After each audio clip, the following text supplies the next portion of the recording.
¿Qué te parece si empezamos como por, pareciera ser como lo más básico, pero bueno, ¿qué es, no? El trastorno bipolar, el TDA? Respecto al TDA, recordemos 3 grupos de síntomas que forman parte del TDA: la inatención, la hiperactividad y la impulsividad. Esto desde el abordaje del manual diagnóstico y estadístico. Desde hace ya algunos años se propone que también forma parte del TDA la disregulación emocional, entendiéndose como disregulación emocional esta dificultad para expresar y regular la intensidad de mis emociones, y además esta dificultad para regresar a la calma. Quise empezar por describir el TDA porque estos síntomas con mucha frecuencia se comparten con síntomas propios del trastorno bipolar.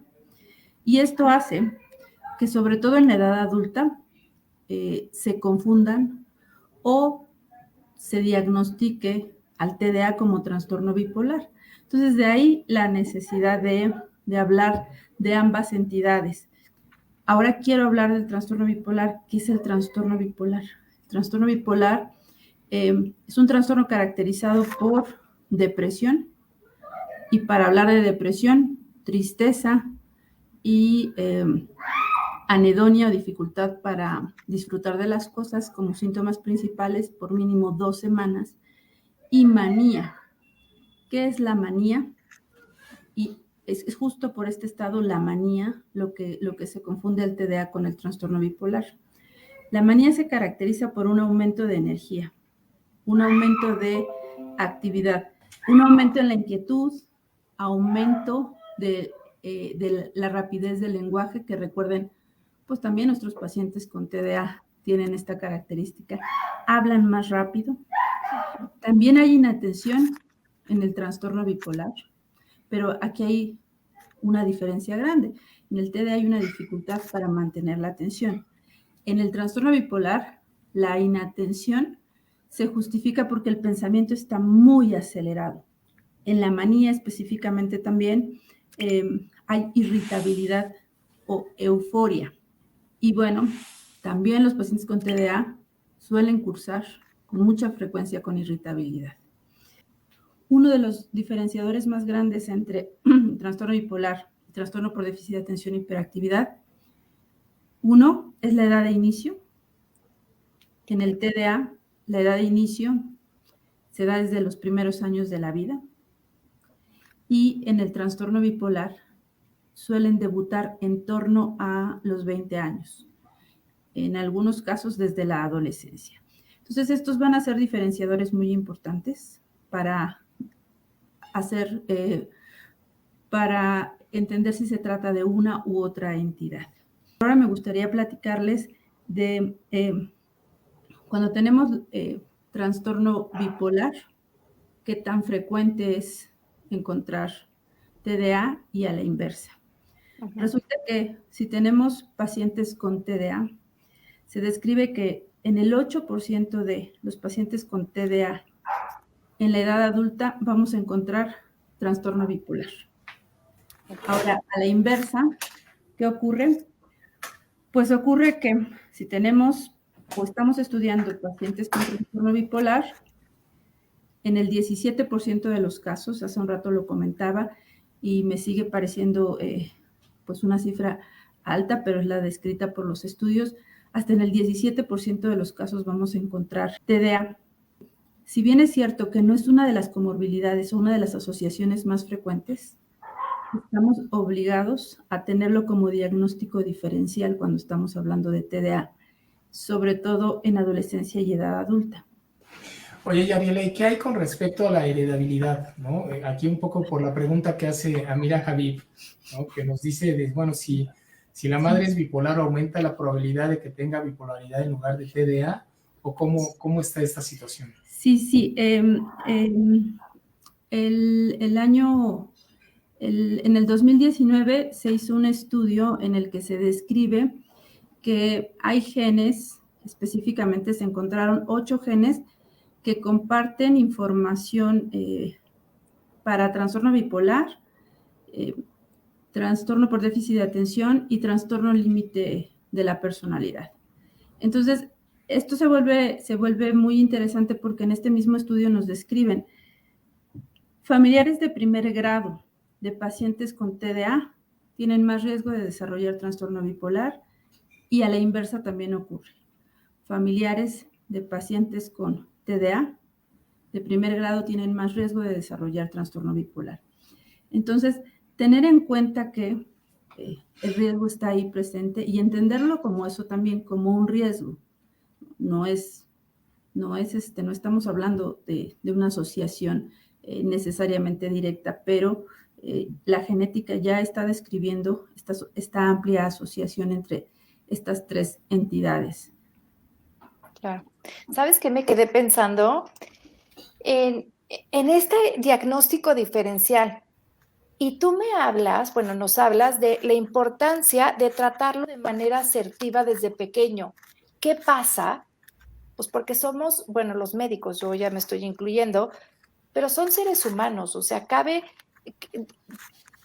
esta parte donde es clínico el diagnóstico, o sea, todavía no hay ningún instrumento donde nos salga el TDA, donde salga el trastorno bipolar, y finalmente entra mucho el criterio del médico. ¿Qué pasa si no se logra hacer correctamente este diagnóstico diferencial? ¿Qué riesgos pueden haber? Ahorita pensaba también, mencionabas este tema que dices respecto a la alta asociación, que sabemos, aquí quiero citar cifras, un adulto con TDA, una mujer con TDA, en la edad adulta tiene 4 veces más riesgo de deprimirse respecto a la población que no tiene TDA. Entonces, esta cifra también es muy alta y los hombres el doble de riesgo de deprimirse solo por tener TDA. Tú acabas de mencionar, Yola, algo importantísimo y es que con mucha frecuencia se trata a una depresión unipolar sin saber que podríamos estar frente a un trastorno bipolar. ¿Qué nos determina esto? El tiempo. Y luego tengamos en cuenta también que el trastorno bipolar no es solo un cuadro. Tenemos el trastorno bipolar tipo 2, en el que hay hipomanía, en el que el paciente no pone su conducta no lo pone en riesgo, vaya, en la manía, el juicio se sale de la realidad. En algunas ocasiones, y esto también es muy relevante decirlo, el paciente que tiene trastorno bipolar en manía puede llegar a alucinar y a tener ideas delirantes de grandiosidad, cosa que no ocurre en un TDA. También este es un gran diferenciador.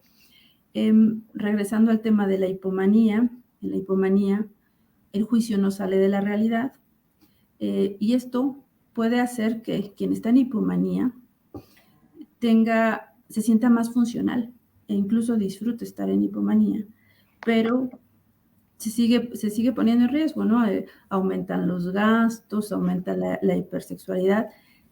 Y aquí nuevamente se me ocurre regresar al TDA. También el TDA tiene temas de finanzas por la impulsividad y puede tener también conductas de riesgo hablando de sexualidad por la impulsividad. Entonces, contestando a tu pregunta, ¿qué puede ocurrir? Pues si no tratamos el trastorno bipolar, las fases depresivas y las fases de manía son momentos en los que el paciente se pone en riesgo. Otro tema importante a poner sobre la mesa es el tema de los intentos suicidas. En ambos casos, tanto en el trastorno bipolar como en el TDA, sabemos que la impulsividad aumenta el riesgo de intentos suicidas. Esto no puedo dejar de decirlo porque es un tema importante a mencionar. Entonces, cuando ambos están juntos, este tema de la suicidabilidad, desde luego que es un tema también que estamos obligados a evaluar de forma constante en la consulta. Sabemos que la gente es en ocasiones muy ingrata con todo lo que tiene que ver con la salud mental. Y también luego se bromea mucho con este asunto, ¿no?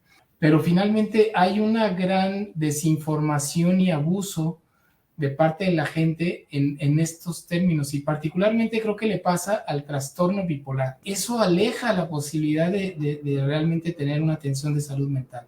Sí, estoy completamente de acuerdo, doctor. El término de bipolar se utiliza para quitarle, para devaluar o para invalidar reacciones. Lo abusamos del término y gracias por comentarlo, porque el trastorno bipolar llega a ser incapacitante, afecta de forma severa la calidad de vida de quien lo vive cuando está no tratado o descontrolado, pone en riesgo la integridad de la persona que lo está presentando, e incluso de terceros cuando está en descontrol. Y esto aquí también quiero enfatizar: cuando el paciente está en manía, muchas veces una indicación es hospitalizar por el riesgo en el que está el paciente, ¿no? Y la hospitalización es para vigilar su integridad y para asegurarse de que tome tratamiento y esté estable. Entonces, no es tema menor hablar de trastorno bipolar, es un tema que, si no es tratado, afecta severamente la calidad de vida. Entonces, esto es trastorno bipolar. Estas dos fases, mínimo de una semana de manía y dos semanas continuas de tristeza y de anedonia. Ojo a todos, porque eso de que estamos de pronto en el día de buenas y luego de malas, ¿no? Y como tú dices, Juan Carlos, ay, es que está bipolar. No, eso no es bipolaridad. Estos cambios de humor podrían resultar a lo mejor una disregulación emocional, como decías, pero no es una bipolaridad, porque entonces sí necesitas estados como muy marcados por semanas, no porque hay, ¿no? Qué rápido cambiaste de humor. No, eso no es bipolaridad. Y en ambos casos, Yola, tanto en el TDA como en el trastorno bipolar, el abordaje farmacológico es la piedra angular del tratamiento. Estoy hablando de piedra angular, no estoy hablando de es el único abordaje, pero el tratamiento farmacológico es necesario en ambos casos para controlar síntomas. Y en ambos casos, el tratamiento debe ser continuo, el tratamiento y supervisado, ¿no? E individualizado en ambos casos. Aquí también me gustaría agregar, le comentaba hace un rato al doctor Juan Carlos, el objetivo principal cuando tenemos trastorno bipolar y TDA es la estabilización del estado de ánimo. Ese es nuestro primer objetivo. ¿Por qué? Porque después de controlar el trastorno bipolar nos vamos a dar cuenta de si estamos o no, o si seguimos o no con los síntomas cognitivos propios del TDA. Si se mantiene la inatención, si se mantiene la impulsividad, pero ya propias del TDA. Y entonces, una vez estabilizado y una vez que está recibiendo el tratamiento farmacológico, nuestro paciente con trastorno bipolar que también tiene TDA, pues primero, el primer objetivo es tratar el trastorno bipolar y después continuamos a tratar el TDA. Porque si dejamos de tratar alguno de los dos, el paciente va a tener limitación en su funcionamiento. ¿Y por qué vamos a darle un tratamiento a medias? Se deben tratar ambas situaciones. Actualmente se sabe que es seguro tratar ambas situaciones y también sabemos que un paciente con trastorno bipolar tratado puede recibir con mucha seguridad el tratamiento para TDA.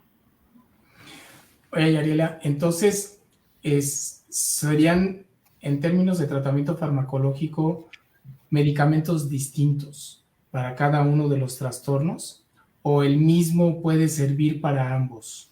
Es una excelente pregunta, doctor. No, el tratamiento es completamente diferente. El tratamiento para trastorno bipolar son estabilizadores del estado de ánimo que no son útiles para mejorar los síntomas de TDA. Y el tratamiento para TDA, como sabemos, en México tenemos estimulantes y no estimulantes, o bueno, a nivel mundial esa es la clasificación en el tratamiento, y también no vamos a mejorar los síntomas de trastorno bipolar tratando farmacológicamente el TDA. Entonces sí, son cuadros y son esquemas diferentes y ambos son necesarios, insisto. No es darles mucho medicamento, es darle medicamento para las dos entidades que están presentes. Para eso está el especialista, ¿no? Justamente porque es quien va a ayudar a poder observar esos síntomas y ahí el medicamento es donde va a ser el efecto y esos síntomas tienen que pues disminuir y remitir para poder darle la calidad de vida que requiere el paciente. Y bueno, hoy por hoy está siendo cada vez más difundida la necesidad justamente de que los psiquiatras de adultos miren estas patologías, se preparen en consecuencia. En Proyecto DA hace 18 años, cuando empezamos a trabajar este tema, empezamos pensando que solo los niños, Yariela, te voy a confesar que en aquellos años pensamos que esto era un asunto solo de niños. De repente empezamos a ver también lo de los adolescentes y hoy también ya estamos viendo adultos. Bueno, tengamos en cuenta, sigue siendo en la edad adulta más frecuente el TDA que el trastorno bipolar.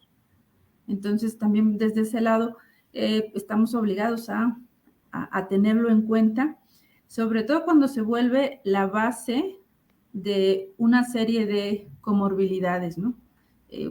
Justo yo la decía, la depresión, si le busco a mis pacientes con depresión TDA, lo encuentro con tanta frecuencia, y si me quedo tratando solo la depresión, me quedo corta en el abordaje porque ese paciente va a tener recaídas por la desorganización, por la impulsividad y por todo el estrés que genera todos los síntomas de TDA, ¿no? Y bueno, y agrégale, Yariela, lo que ahora también estamos ya conociendo, que es la patología dual, ¿no? Que justamente esta vulnerabilidad para contraer una adicción, particularmente algún consumo de sustancias prohibidas, ya lo decías tú hace rato, bueno, pues todos los estudios que hay actualmente de patología dual nos muestran justamente cómo a un problema de adicción le puede anteceder un trastorno psiquiátrico que lo detona. Eleva significativamente el riesgo de que sí puedan caer en un problema de esta naturaleza. Sí, en la consulta esto es algo que yo siempre comento, doctor, y es que a tener en cuenta que el cerebro de quien tiene TDA tiene más riesgo de tener adicciones. Y cuando hablamos de adicciones, no estamos hablando únicamente de adicciones a sustancias. Vemos cómo son workahólicos nuestros TDAs adultos. Vemos que a veces también se meten en temas de apuestas y la adicción al juego. O a los videojuegos, incluso en adultos. Uh-huh. Entonces, bueno, esto es algo que a mí me gusta siempre advertirles a los papás, que a tener en cuenta que es un cerebro que siempre está buscando recompensa. Y al tener esa búsqueda de la recompensa, pues hay más riesgo de generar adicciones.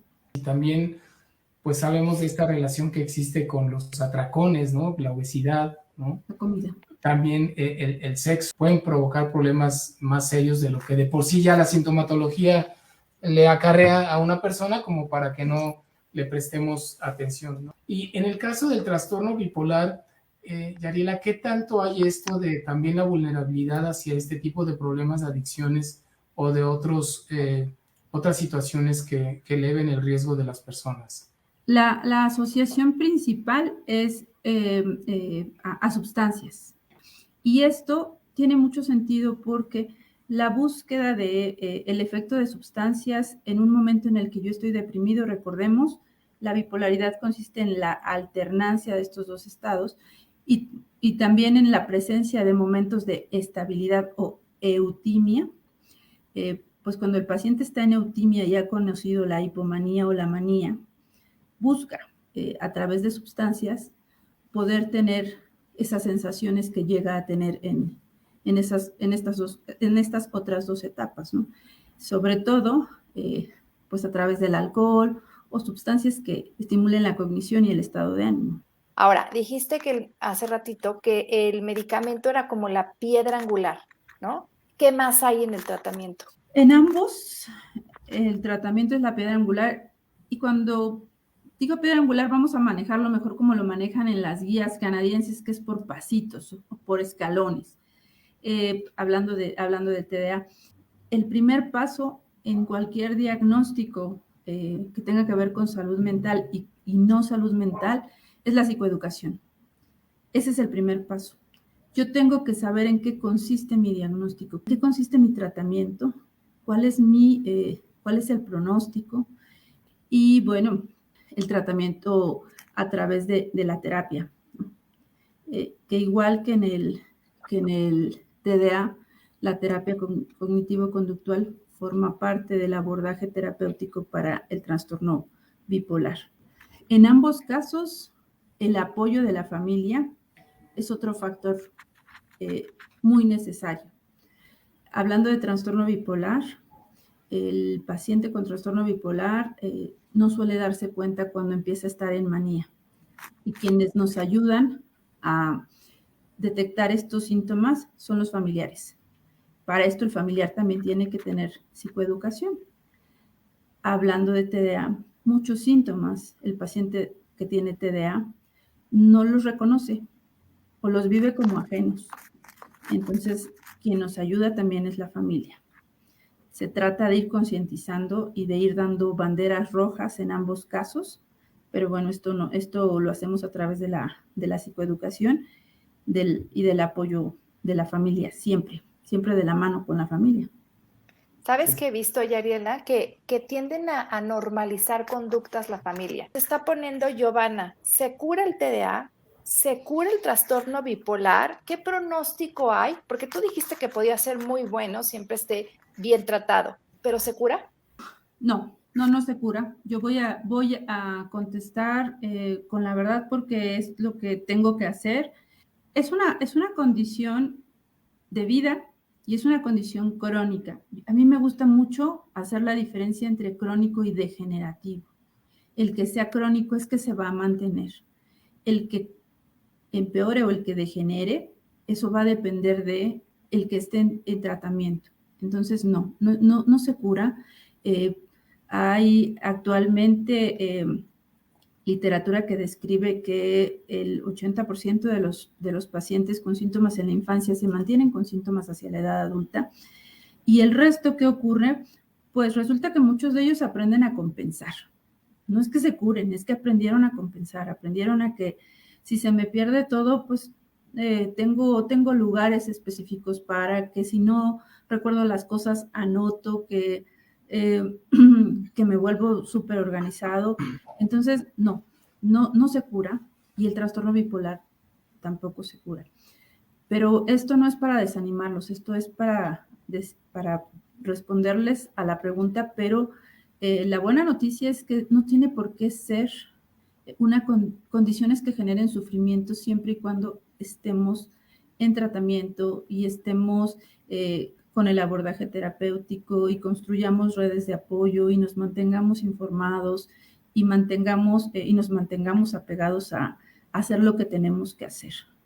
Y bueno, también decir, Yariela, que afortunadamente se cuenta ya con tratamientos muy probados. Los tratamientos para el trastorno por déficit de atención y hiperactividad llevan más de 70 años investigados, puestos a prueba y demostrando que funcionan. Hay casos en los que probablemente van a tener que usar medicamento toda su vida, probablemente. Hay otros casos que solamente una temporada. Y como decía el doctor Oscar Sánchez, que a mí me gustó esa premisa que decía, cuando se trata de recetar el medicamento, hay que tomar en cuenta 3 cosas. El menor medicamento posible, en las menores dosis posibles y durante el menor tiempo posible. Pero eso, para poderlo hacer, necesitas un buen diagnóstico y una buena preparación del profesional a cargo. A diferencia es el tratamiento farmacológico, no lo suspendemos. Una vez que lo iniciamos, no lo suspendemos. Y puede escucharse muy que genere mucha preocupación, pero pensemos en la diabetes o pensemos en la hipertensión. Una vez que nos inician tratamiento, no lo suspendemos. Lo necesitamos para controlar. No es la única intervención. La forma en la que comemos es otra intervención que también aplica para TDA y para trastorno bipolar. La actividad física es otra intervención, hablando de diabetes e hipertensión y también hablando de TDA y de trastorno bipolar. Entonces, creo que a veces tenemos los diagnósticos asociados a salud mental como si se debiera tratar, como si no se tratara del cuerpo, ¿no? En cambio, hablamos de diabetes e hipertensión, ahí lo podemos aceptar de diferente manera. Entonces, es un poquito cambiar ese chip de se trata del cuerpo y hay que Hay que hacer lo que sea necesario para estar estables. Y si una pastilla me va a dar diferencia en la calidad de vida, lo hago.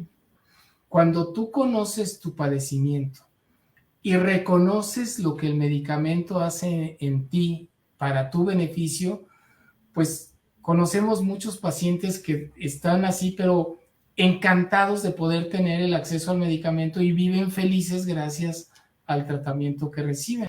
Y eso es como paciente, pero yo te puedo decir que como familiar de una persona que tiene un padecimiento mental, cuando lo ves, o sea, desde afuera dices, wow, ¿esto hace el medicamento?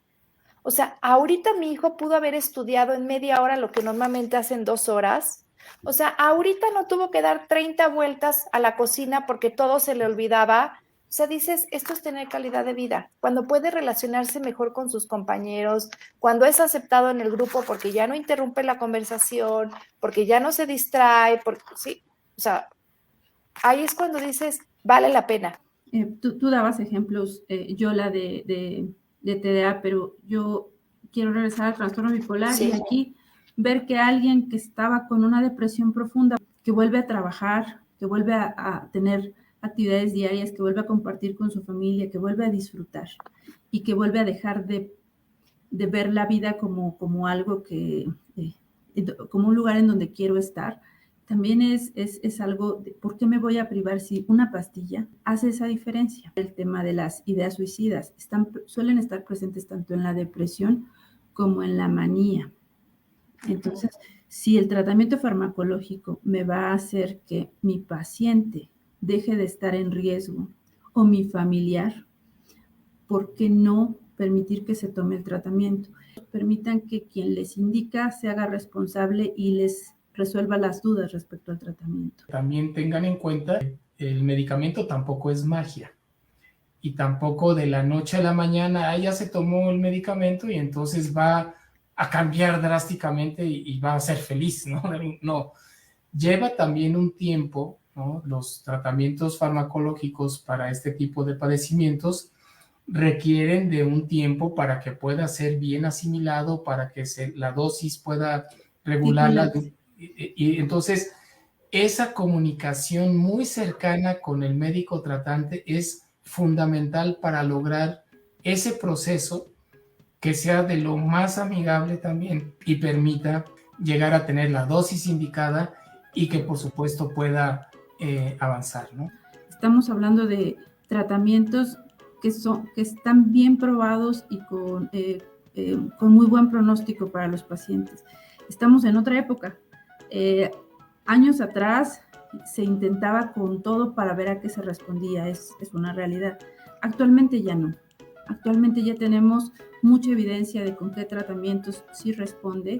Entonces, y yo quiero presumir en psiquiatría, la verdad es que tenemos muy buenos resultados con los tratamientos. Y el estigma principal es el miedo a que genere adicción. Y aquí nuevamente tengo más riesgo de que genere adicciones si no trato. No le tengan miedo al tratamiento farmacológico, tengan miedo a que no esté en tratamiento.